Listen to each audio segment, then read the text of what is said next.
নমস্কার, পিয়ালি সংসারে আপনাদের প্রত্যেককে স্বাগত। আজকে আমি আরেকটি রেসিপি নিয়ে চলে এসেছি। আজকের রেসিপিটা হলো জুসি লেমন পেপার চিকেন। তাহলে শুরু করা যাক আজকের আমার এই রেসিপি। যারা আমার এই রান্নাটি ইউটিউব থেকে দেখছেন তারা আমাকে সাবস্ক্রাইব করে দেবেন, আর যারা ফেসবুক থেকে দেখছেন তারা ফলো করে দেবেন। আপনারা যারা এই রান্নাটি দেখছেন দেখে বুঝতেই পারছেন কতটা জুসি হয়েছে আর খেতেও অপূর্ব হয়েছে। আমি 1 কেজির মতো চিকেন নিয়েছি। চিকেনটাকে খুব ভালোভাবে বেছে ধুয়ে জল ঝরিয়ে নিয়ে নিলাম। তারপর এখানে আমি আদা রসুনের পেস্ট বড় চামচের 2 চামচ, সঙ্গে একটু কাঁচা লঙ্কাও দিয়ে দিয়েছিলাম, একসঙ্গে বেটে ওই পেস্টটা নিলাম। 3 চামচের মতো টক দই, আর যেহেতু পেপার চিকেন ওর মধ্যে কিন্তু গোলমরিচটা অনেকটাই লাগবে, তো অনেকটাই গোলমরিচ গুঁড়ো, স্বাদ মতো লবণ আর একটা গোটা লেবু। এই সব খুব ভালোভাবে আমি মেখে 1 ঘন্টা মতো রেখে দিলাম।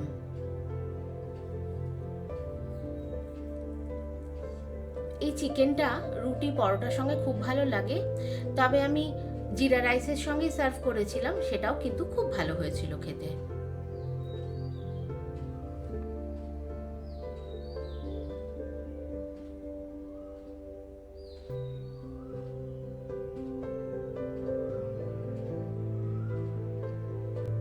এরপর একটা ফ্রাইং প্যান বসিয়ে আমি 1 চামচের মতো রিফাইন তেল দিলাম। তারপর 2টো বড় সাইজের পেঁয়াজ আমি কুচিয়ে রেখেছিলাম, সেটা দিয়ে 2 মিনিট একটু নাড়াচাড়া করলাম। যখন একটু মজে আসবে আমি ওখানে বেশ 8-10টা মতো কাজু বাদাম আর 1 মুঠো ধনেপাতা দিয়ে আবারও 1-2 মিনিট নাড়াচাড়া করে নামিয়ে রাখলাম। এটা ঠান্ডা হয়ে গেলে আমি বেটে নেব। একঘেয়ে চিকেন রান্না না করে যদি একটু ঘুরিয়ে ফিরিয়ে রান্না করা হয় তাহলে বাড়ির লোকে যেমনি পছন্দ করে, বিশেষ করে বাচ্চারা তো খুবই পছন্দ করে। তবে এইটাতে একটু যেহেতু গোলমরিচের পরিমাণ বেশি দেওয়া হয়, একটু ঝাল ঝাল লাগে। তবে চেষ্টা করবেন যদি যাদের বাড়িতে বাচ্চা আছে কাঁচা লঙ্কার পরিমাণটা একটু কম দিতে, তাহলে ব্যালেন্স হয়ে যায়। এরপর 1 ঘন্টা পর আমি একটা ফ্রাইং প্যান বসালাম, ওর মধ্যে কিছুটা রিফাইন তেল আর 2 চামচ মতো ঘি দিয়ে দিলাম। তারপর ওর মধ্যে একটু গোটা গরম মশলা দিয়ে 3-4টে এলাচ, একটু দারচিনি, কয়েকটা লবঙ্গ আর অবশ্যই গোটা গোলমরিচ। এটা যখন একদম ভাজা হয়ে যাবে, গন্ধ বেরোতে থাকবে, তখন ম্যারিনেট করা চিকেনগুলো আমি আস্তে করে তুলে গ্রেভি ছাড়া আমি দিয়ে দিলাম। আর এটা একদম হাই ফ্লেমে রান্না করতে হবে। দেখুন বেশ লাল লাল হয়ে গেছে। এইভাবেই দুদিকটা আমি ভেজে নিলাম।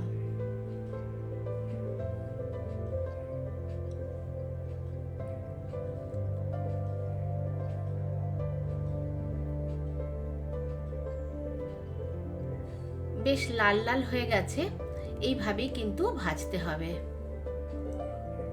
তারপর আমি উল্টে পাল্টে চারিদিকেই আমি ভেজে নিলাম। ভাজা হয়ে যাওয়ার পর আমি বেটে রাখা মশলাটা দিয়ে দিলাম, যেটা পেঁয়াজ, ধনেপাতা আর কাজু বাটা দেওয়া ছিল, সেটা আমি দিয়ে ভালোভাবে নাড়তে থাকলাম। সঙ্গে আমি চিকেন ম্যারিনেট করে যে গ্রেভিটা ছিল, অল্পই ছিল, সেটাও দিয়ে দিলাম।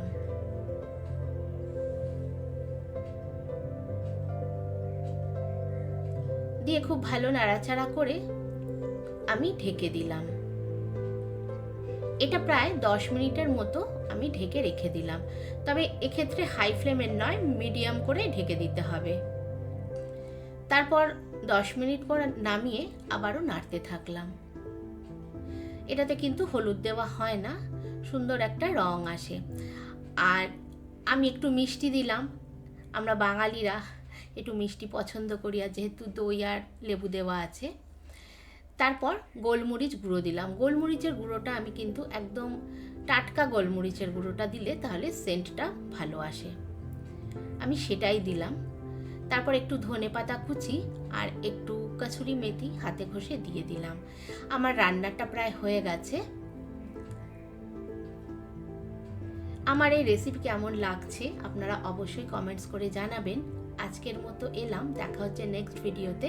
ভালো থাকবেন।